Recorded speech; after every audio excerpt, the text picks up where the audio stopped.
వరదలు వచ్చినప్పుడు నేను ఇక్కడికి వచ్చిన నడుముల లోతు నీళ్ళల్లో నిజాంపేట ఈ ప్రాంతంలో ఎక్కడైతే వరదలు వచ్చి కాలనీలు మునిగిపోయినాయో ఈ ప్రాంతంలో నేను వచ్చి తిరిగి చూసిన.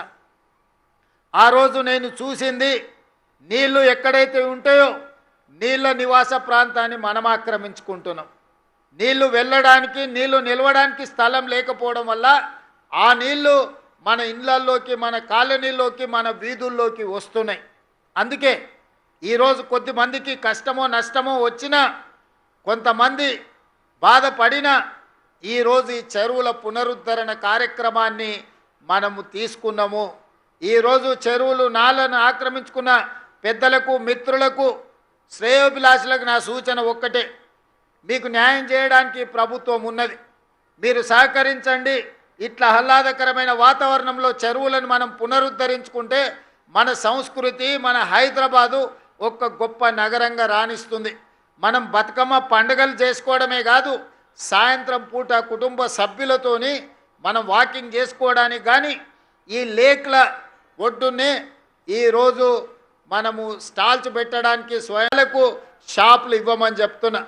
కుటుంబాలు సాయంత్రము ఈ వాకింగ్కి వచ్చిన సమయంలో పాలు కొనుక్కోవాలనుకున్నా కూరగాయలు కొనుక్కోవాలనుకున్నా ఇంటికి కావాల్సిన వస్తువులను కొనుక్కోవాలనుకుంటే కూడా ఇక్కడ అందుబాటులో పెట్టండి. అదేవిధంగా కాలనీల పిల్లలకు ఎక్కడ ఆడుకోవడానికి ఆటల స్థలాలు లేవు. రోడ్ల మీద ఆడుకోవడానికి పోతే యాక్సిడెంట్లలో పిల్లలు మరణిస్తున్నారు.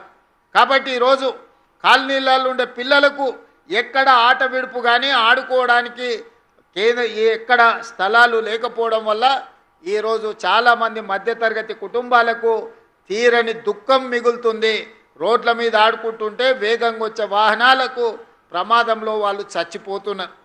ఇవాళ పిల్లల మరణాన్ని ఆ తల్లిదండ్రుల దుఃఖాన్ని ఈరోజు నిలువరించాలంటే ఇలాంటి చెరువులను అభివృద్ధి చేసుకోవాలి. చెరువుల ఒడ్డున ఆట స్థలాలను మనము పునరుద్ధరించుకోవాలి.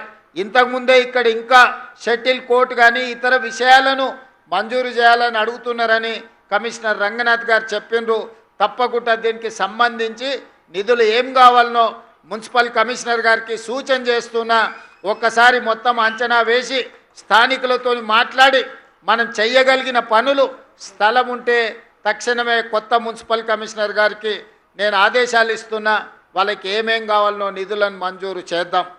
నా ఉద్దేశం ఒక్కటే, ఇవాళ నల్ల చెరువు కావచ్చు, సున్న చెరువు కావచ్చు, ఫాక్స్ సాగర్ కావచ్చు, లేకపోతే తుమ్మిడికుంట కావచ్చు, ఇట్లా ఈ ప్రాంతంలో ఉండే చెరువులన్నిటిని కూడా మనం పునరుద్ధరించుకుందాం.